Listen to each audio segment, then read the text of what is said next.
Well, it's Mark from MetalForever.com. We're here tonight with Madam Mayhem. Madam, are you on the phone? Hi, yes, I'm here. You're actually breaking up a little bit. Oh, okay. Can you hear me a little bit better right now? Is that better? Hello? Yeah, can you hear me okay? Hello? Are you there? Can you hear me? Yeah, I'm here. Can you hear me? Yeah, I can hear you. Okay. Sorry about that. Is it a little bit No better worries. now? Yes. Good. Well, hey, so thank you so much for joining us. Really appreciate it, and really excited to talk to you. And we're glad that I know you've got a lot of stuff going on. So the first thing I wanted to kind of just talk to you about is your new CD. I guess what came out sometime in October, if I'm correct. And just kind of wanted to ask you how it's been going. What's the reaction been like? And let's start there. I mean, it's been great. It's been a lot of fun putting things together, and I'm really excited about it. Great. So what's the reaction been early on from fans and from metal fans and rock music fans alike? Like, what's just the general vibe been that you've got so far? Well, I mean, I think it's been a really positive reaction. This is really an introduction of who I am as an artist and as a person, and though I've been working on in this industry for a really long time, I think this really describes me best, and I'm really glad that people are really relating to it. That's awesome. So can you tell us a little bit about some of the musicians that helped you record the album, and also can you talk a little bit about the writing process as well? Yeah, of course. I mean, we have some great guest artists on this record. Billy Sheehan, who has been a mentor of mine for a few years now. We were writing some songs, and he said, let's do a record together, and I was really excited. So he produced the album as well. And then we have Ray Luzier from Korn on drums, which is pretty awesome. Parrish, also known as Sachel from Steel Panter. Then you have Bumblefoot playing some crazy solos, and Corey Lowry as well was a co-writer. And just having these guys part of this record has been an amazing process. And most of it we did out in LA, and some of it in Atlanta. And I'm based out of New York, so it was a lot of traveling, but a lot of fun. Oh, that's great. So obviously you've got a great lineup and a lot of great musicians. So if I may ask, because I do want to ask you about the video that you have out, and I know you some other shows that you play, and some other upcoming shows. But if you don't mind, take us back just a little bit. I know that you've kind of been around the metal scene and performing probably since back 2012, maybe 2013. Kind of tell us how your kind of persona has evolved and how you were able to pull these artists together. And can you just talk a little bit about a little more of the history? Hello? Yeah, I'm sorry. Did you catch me on that? Sorry, it seems like we got a rough connect. Did you catch that question? I caught the beginning of it, just not the end of it. Oh, sorry. So I just wanted to ask if you can just take us back a little bit historically, kind of when you got started in this and how you kind of evolved and how you got some of the musicians kind of to collaborate with you for this new release. Oh, yeah. Well, I mean, I have been doing this for a really long time. I started off actually classically trained, and I started in musical theater, but I've always been a hard rock and metal fan since I was a really young kid. And so I knew that as soon as I finished school, the career path I wanted to do was this, and I write music as well. So I went to a lot of workshops and worked with a lot of people who, have done this before, including Billy Sheehan. And luckily and fortunately, they liked my voice, and I was able to click with people and just move forward from there. That's great. And I know, so I wanted to ask you a little bit about your new video, Monster, that's out. I've seen it a bunch of times. It's really cool. The songwriting is strong. Tell us a little bit about the video, and then I also want to ask you a little bit about the song itself and the lyrics that go with it. But just the video itself, what was the idea? What was the inspiration? And let's go with that one, and then I'll ask you about the writing process for that song too.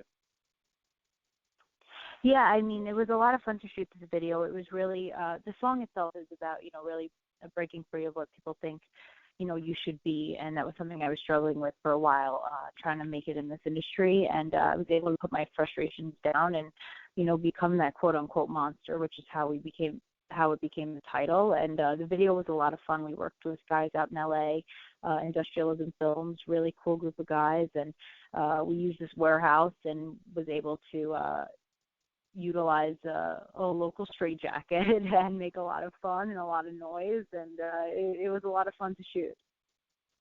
That's great. And I know you said lyrically, because I read another interview not too long ago, you kind of mentioned what other people thought you should be, or maybe what they were steering you into. Can you describe that like a little bit more, what you mean by that? I assume it doesn't mean that everybody thought you should kind of go into this rock and metal direction, and maybe they had some other thoughts for where you should go musically? Is that kind of where it comes from?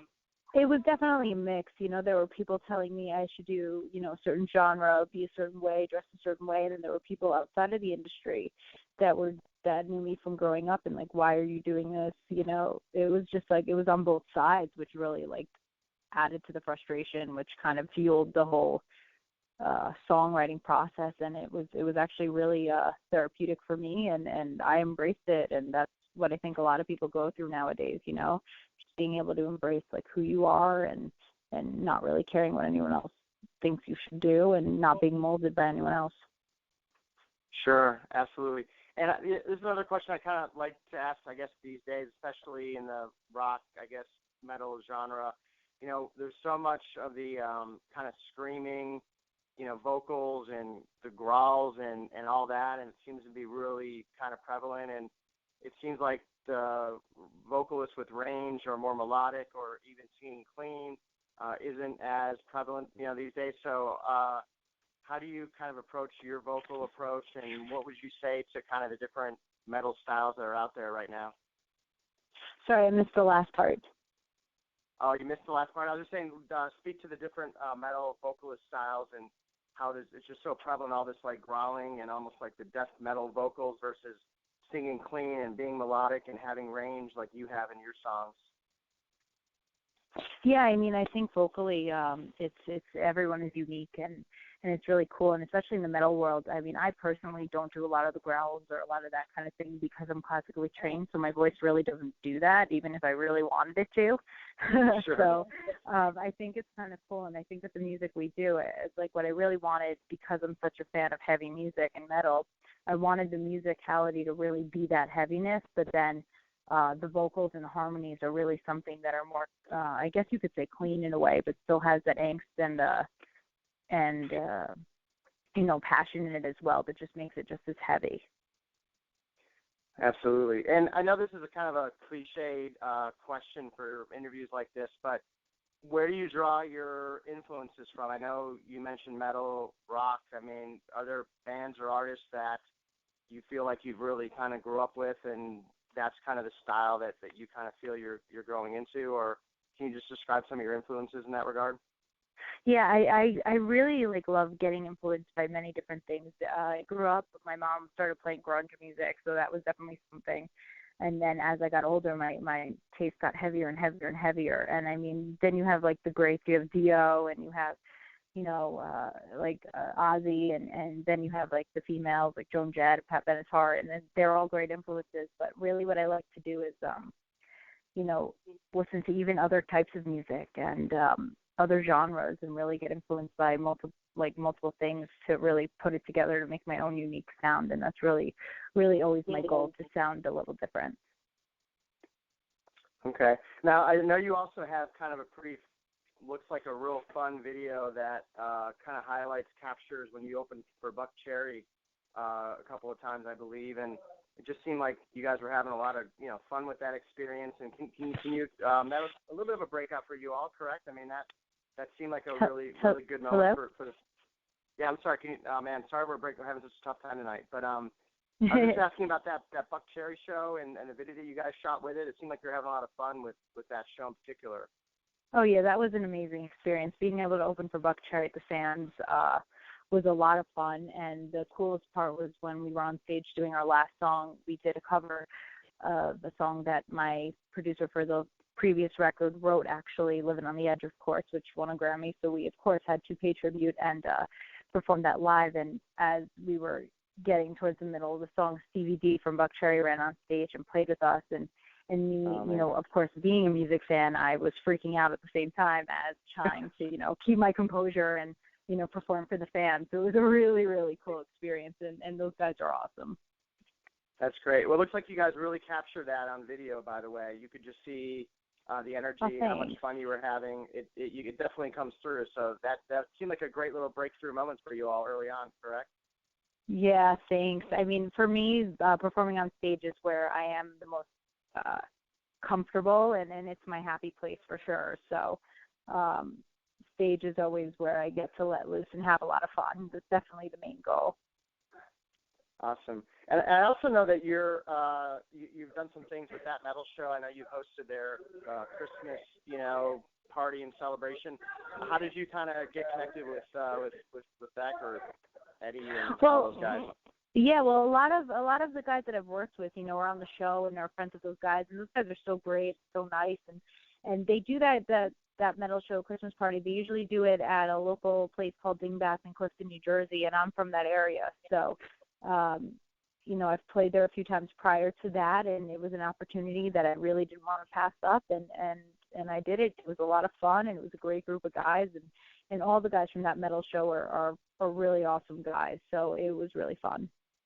Yeah, I know that area well, by the way. I used to live like 10 minutes from that club and seen a lot of shows, and that whole New York City area just got a really good, strong metal vibe, so you're in a good place, right, for keeping this thing going.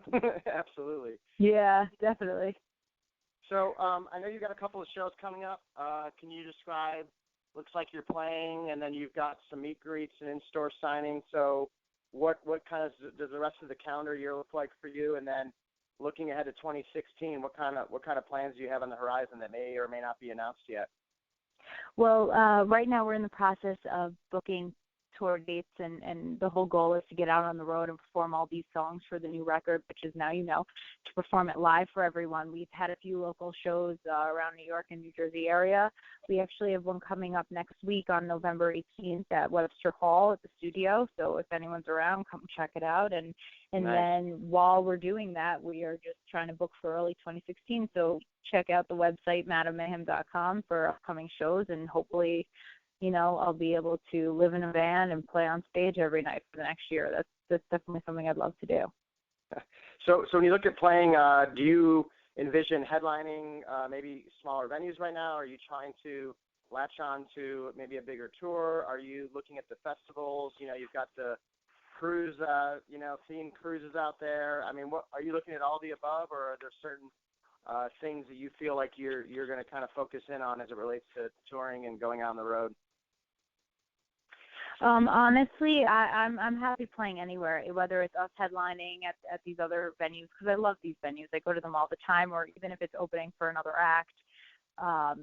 It doesn't matter to me, as long as we're reaching the people that love the music. I think it's really important that fans and people that get what we do in the metal world get to hear it, and I think it's important for bands to go out there and play as much as they can, which is what I really want to do, because that's where I'm happiest. I wouldn't mind. I think it'd be fun to open for another band that's, hustling just like we are, or even if we are headlining. I think it would be fun either way. Either way, as long as we're playing, I think we'll be good. Sure. And if I may ask you this kind of maybe final one or so, as you kind of project into the metal rock future, the 3 to 5 years kind of down the road, like where do you see your career going? Where do you see your band going? Like what's your kind of goal or vision for what this looks like, as you project forward? Really, it's just to be able to play music. That's my passion, and I write it, I play it. So, I'm hoping to do this for many, many more years to come, and it starts with this record, Now which is out now, and hopefully we just evolve from that, because I'm also always writing new music, even now. This album just released, and I'm still working on new things. So I always think ahead. So hopefully more music coming out and playing live shows. Awesome. So in closing, is there anything else that you want your fans to know, or metal music fans in general, and where can they find you social media-wise? Like what kind of just closing comments do you have that maybe we didn't touch on so far during our discussion? Basically, just, check out all the new stuff, and thank you for having me, first of all. And, I'm on social media all the time, which is a really big thing, including, obviously doing work. And and playing shows and things like that. So just check out all the websites. Check out the music video for Monster. It's on my official YouTube page, which is Madam Mayhem Official. And yeah, all the social media sites are me. So come say hi, give me your thoughts. I'd love to connect with the fans. So it's a lot of fun for me. That's awesome. So, well, Madam Mayhem, I'm so glad we connected tonight. I really appreciate your time. I know we're kind of talking late here in the evening, and I'm glad I got introduced to your music. And New York City is a great place for you to keep this thing going. And we'll stay tuned for 2016. And good luck with your new release. And I just really appreciate your time. Apologies for those audio difficulties tonight, but sometimes. Oh, no worries. It happens. No worries. Yeah, that's rock and roll. But thank you so much for having me. Totally. I really appreciate it. It was fun, and hopefully I'll see you out at a show sometime soon. Absolutely. Thanks so much. And Madam Mayhem, everybody check it out, and we'll let you know when the videos and everything gets posted. So all the best. Thank you so much, and have a great evening. Take care. Perfect. Thanks. You too. All right. Bye.